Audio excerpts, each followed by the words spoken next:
From deadly beef to million-dollar drug rings, today we're breaking down every rapper in the game who's wrapped up in a wild RICO case.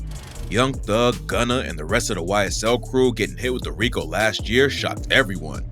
Thug has been one of the most influential rappers in the game for years, and nobody expected him to get taken down like this. The indictment named over 20 dudes, but it's been clear from the jump that Thug is the one they really want. As soon as they all got booked, rumors started flying that he was getting snitched on by his homies. A couple low-level dudes telling to get a deal ain't too surprising, but back in December, the situation took a shocking twist. Thug and Gunna have been locked in for years, but that didn't stop Gunna from taking a plea deal and telling the court that YSL is a gang. He took an Alford plea, which means he didn't have to admit to any crime, but knew that the state could still convict him if it went to trial. Gunna got off easy with a 5-year suspended sentence, but it came with a heavy cost. After the news broke about his plea deal, Gunna said he didn't make any statements or cooperate. People started calling cap on the story immediately because you usually don't get out of a RICO case without giving the prosecution some serious info. That's when a video leaked showing Gunna making a statement in court admitting that YSL is a gang and that he was in a car with Thug that had guns and drugs in it. YSL is a music label and a gang, and you have personal knowledge that members or associates of YSL have committed crimes in furtherance of the gang. Yes, ma'am. You were present when law enforcement officers stopped a vehicle in which you were present along with Jeffrey Williams, wherein hydrocodone, methamphetamines, and a firearm were recovered. These items did not belong to you. Yes, ma'am. When the video came out, the whole rap game turned against Gunna. Dudes like Boosie Badass, Freddie Gibbs, and even 6ix9ine clowned him for ratting his homie out like that. Gunna allegedly flipping was wild, but the whole case has been crazy so far. One of Thug's co-defendants got caught trying to slide him a pill in the middle of the courtroom and got another charge separate from the RICO.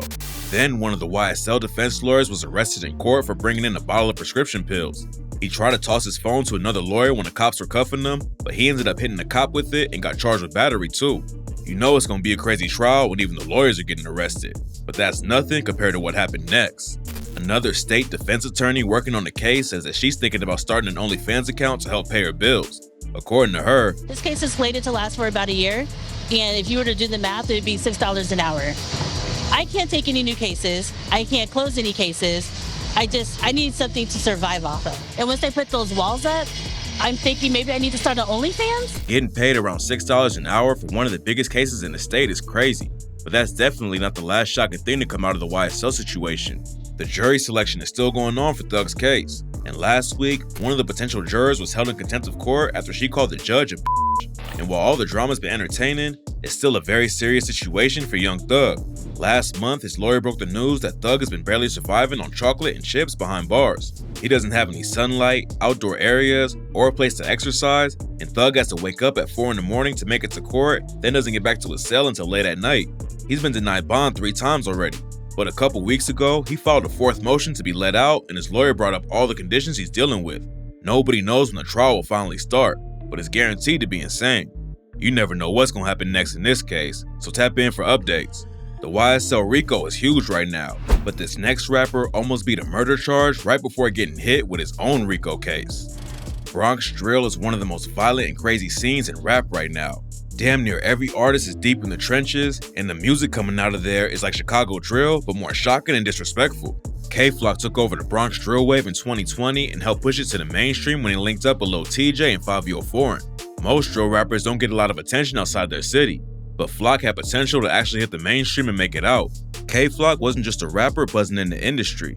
He's been in the streets since he was a kid and was allegedly still crazy active while his music was popping off. He reps a crew called Sevside and used to be tight with a bunch of dudes from a set called the OYs. But after his OY homie E-Dot was seen chilling with some of Sevside's ops, Flock allegedly sparked a deadly war that's still going on today. E-Dot and Flock started sending disses back and forth. And in December 2021, Flock was booked for allegedly killing E-Dot's homie Waka in the middle of the street. When the news first broke, it seemed like Flock was for sure going down for Waka's death. But more details started coming out that made it look like he had a good chance of beating the case.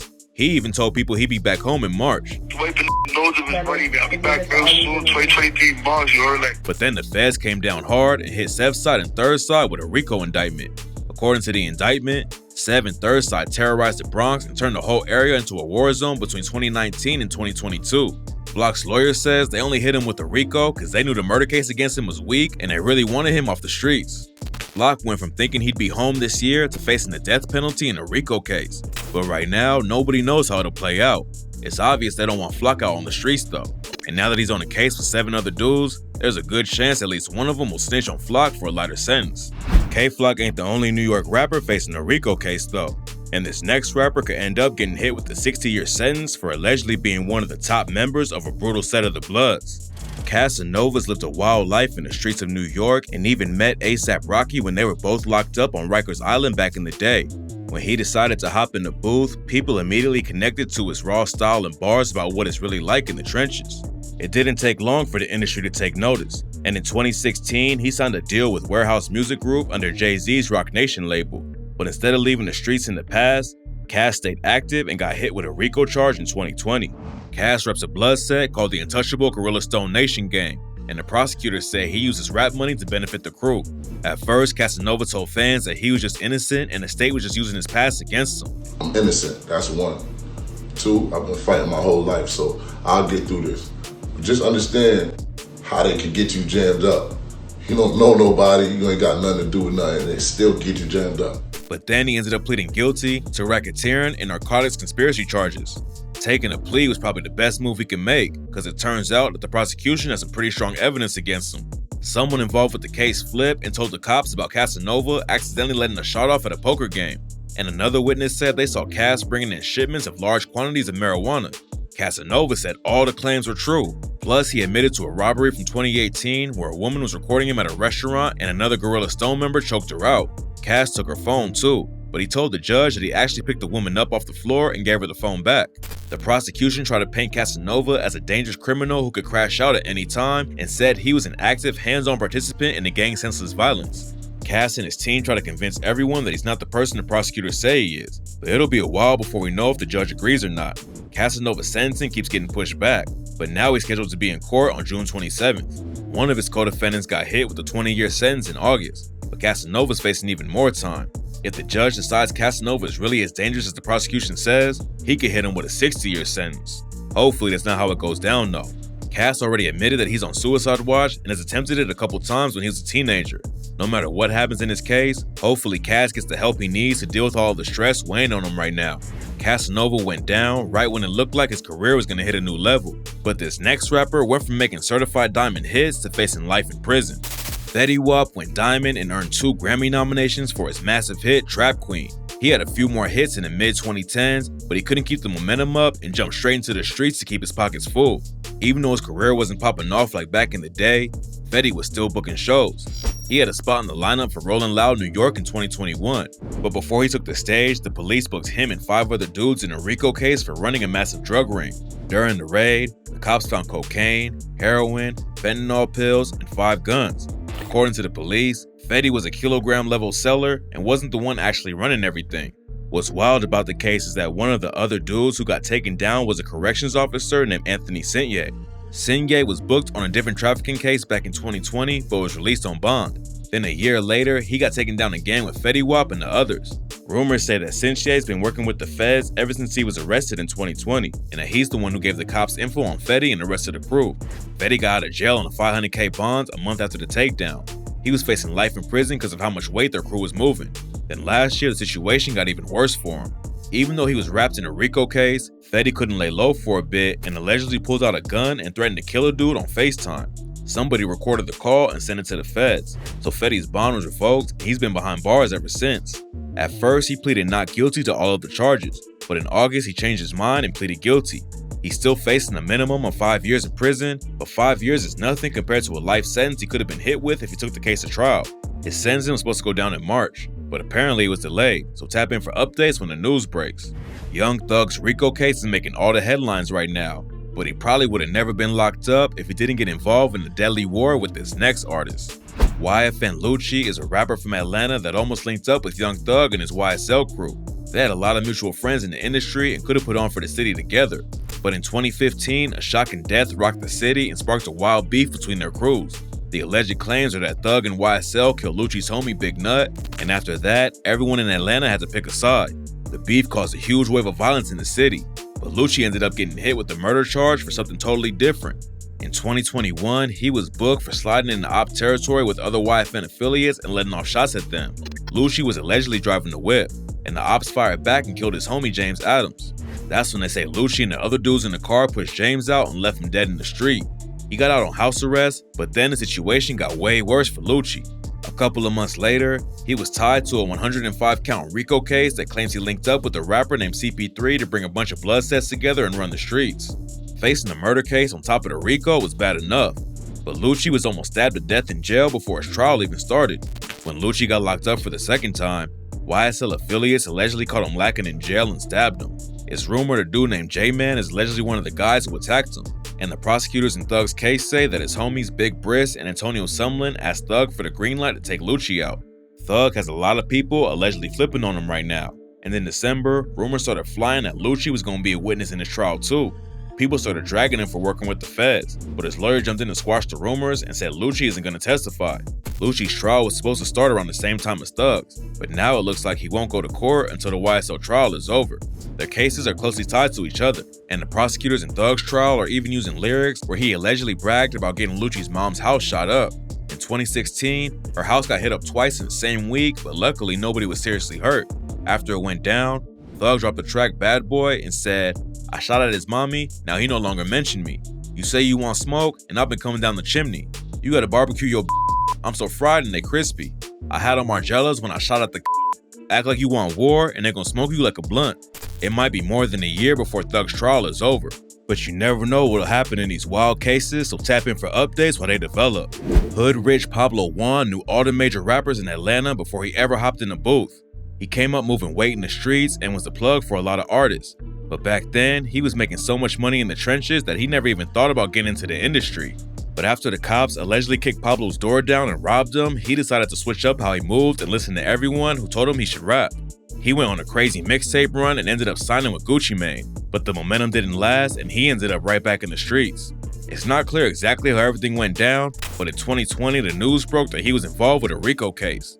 According to the cops, Pablo's from the Rollin' 20 neighborhood Bloods, and the indictment took down 46 other dudes with Pablo. They were booked on everything from assault, robbery, and murder charges. And Pablo was allegedly involved with the death of Lil Baby's friend, Lil Marlo. Marlo was found dead on the road after his car was shot up over 100 times. And rumors say that a gun registered in Pablo's name was found at the scene. There wasn't any evidence to back it up though, and Pablo was never named in Marlo's case. RICO cases are almost impossible to beat, but Pablo's situation turned out better than anyone expected. He ended up pleading guilty to one racketeering charge and got hit with a 15-year sentence, but he only has to serve 5 and the rest will be suspended.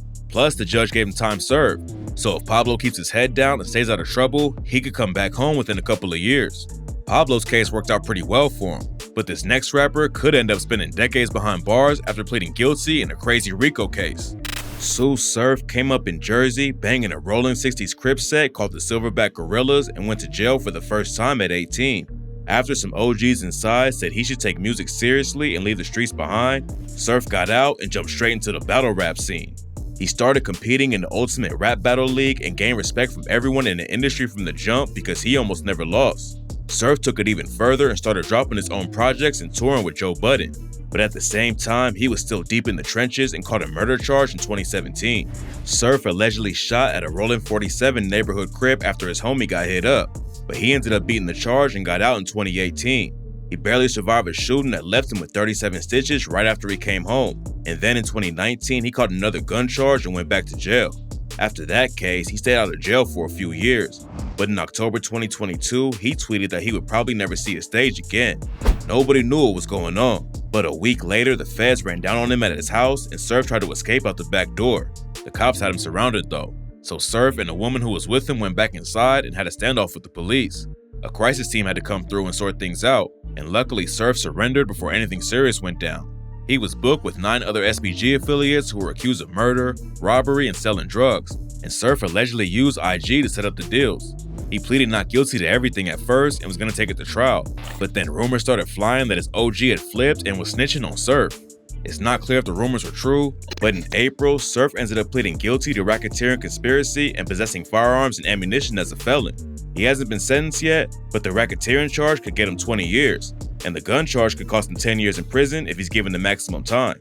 Surf had the opportunity to leave the streets after going to prison, getting shot, and beating a murder case, but instead he stayed loyal to his gang and could now end up spending the next 30 years behind bars. Chef G helped kick off the Brooklyn drill wave with the track No Suburban, and his homie Sleepy Hollow ended up becoming another one of the hottest rappers in the scene. Both of them have been fighting cases for the last couple of years, but they were supposed to be free and link up again in the studio soon. They still had a ton of momentum in the game and could have taken over together, but now they're facing a crazy RICO case that sounds like something out of a movie. The Brooklyn DA hit Chef, Sleepy, and 30 other alleged members of the A-Tray Crips and 9 Ways gang with a 140-count RICO indictment. They're accused of using almost 40 guns during a dozen shootings, and Chef was allegedly involved with at least one of them. The DA said, Chef G used a lot of the money that he earned to help facilitate further gang activity. He encouraged gang members to participate in violent crimes. During one shooting, a dude named Kamandre Takatsu allegedly popped out of a sunroof and started dumping shots while his homies inside the whip were shooting out of the windows. They allegedly killed a Folk Nation affiliate named Theodore Sr., but that's not even the craziest part of the story.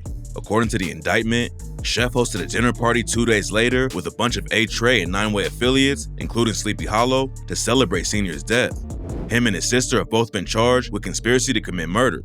But Chef didn't just reward his homies for committing murder, he was allegedly active in the streets right there with them too. Back in April 2021, he allegedly drove some shooters into op territory where they opened fire and hit 2 innocent bystanders. Then, just a couple of months later, a bunch of A-Trays allegedly kidnapped one of their own dudes who had betrayed Chef. They caught him on the street and stomped him out, then shoved him into a car and drove him to a cemetery. They allegedly pulled him out of the whip and started stomping him again, but that's when the cops rolled through and saved him.